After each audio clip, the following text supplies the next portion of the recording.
Sir, sir.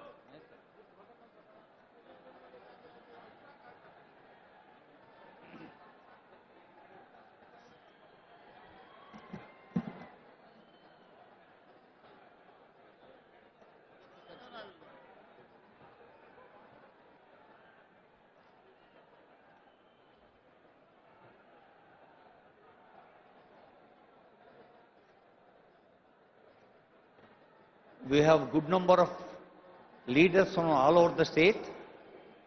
ప్రజల్లో ప్రేక్షకుల్లో కూడా చాలా మంది తమ రాష్ట్రం కోసం, తమ సమాజం కోసం, తమ విద్యుక్త ధర్మ నిర్వహణ కోసం డెడికేట్ అవుతున్న వాళ్ళు ఉన్నారు.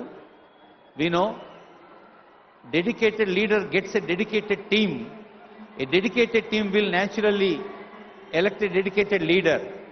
అలాంటి డెడికేషన్ కి, డిటర్మినేషన్ కి, devotion towards our state of Telangana, devotion towards the country, devotion towards the civilian responsibility ఉన్న వాళ్ళు ఎందరో ఉన్నారు. వారందరికీ స్వాగతం పలుకుతూ,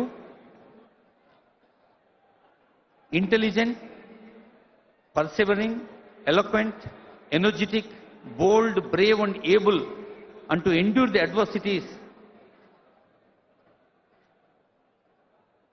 ఇన్ని ఒక ఫర్మ్ డిసిషన్ గా ఉన్నవాడు రైట్ లీడర్ కాగలడు అని రాజధర్మం చెబుతోంది. ఒక లీడర్ క్వాలిటీస్ ఎంత సమాజాన్ని లీడ్ చేస్తాయో మనం చూస్తూ ఉన్నాం. We welcome dignitaries from different places onto the dais.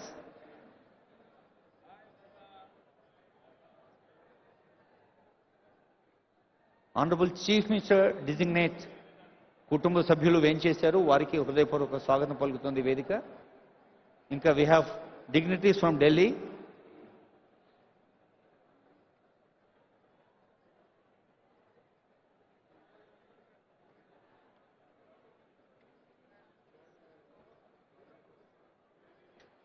A real leader uses every issue, no matter how serious and how sensitive, to ensure that at the end of the debate, he emerges stronger and more unified than ever before.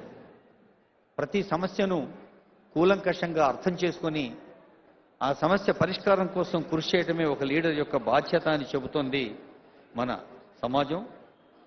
స్వతంత్ర వ్యక్తిత్వంతో స్వతంత్రంగా ఎదిగి ప్రజల మన్ననలు పొందిన నేత ఈరోజు chief minister designate కొద్దిసేపట్లోనే ముఖ్యమంత్రిగా తమ బాధ్యత స్వీకరించనున్నారు. మనకు తెలుసు, గౌరవనీయులైన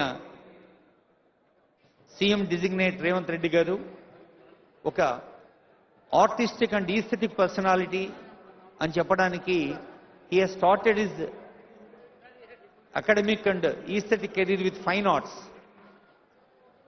లలిత కళలు. ఆ ఫైన్ ఆర్ట్స్తో కళల యొక్క నాడి పట్టుకున్నట్టుగానే ఒక లీడర్షిప్ క్వాలిటీతో ప్రజల నాడి కూడా పట్టుకోవటం, ప్రజల కోసం, ప్రజల చేత, ప్రజల వల్ల, by the people, to the people and for the people అనే డెమోక్రసీ అబ్రహాం లింకన్ గారు మనం చెప్పిన మాట మనం గుర్తు చేసుకుంటూ, అలాంటి డెమోక్రసీ అంటే ప్రజాస్వామ్యానికి ఒక ప్రాణ ప్రతిష్ఠ చేసే సందర్భం ఏ ప్రజాస్వామ్య దేశంలో అయినా జరిగే ఎన్నికలైతే ఆ ఎన్నికల్లో ప్రతిబింబించేది ప్రజల అభిప్రాయం. ప్రజల అభిప్రాయానికి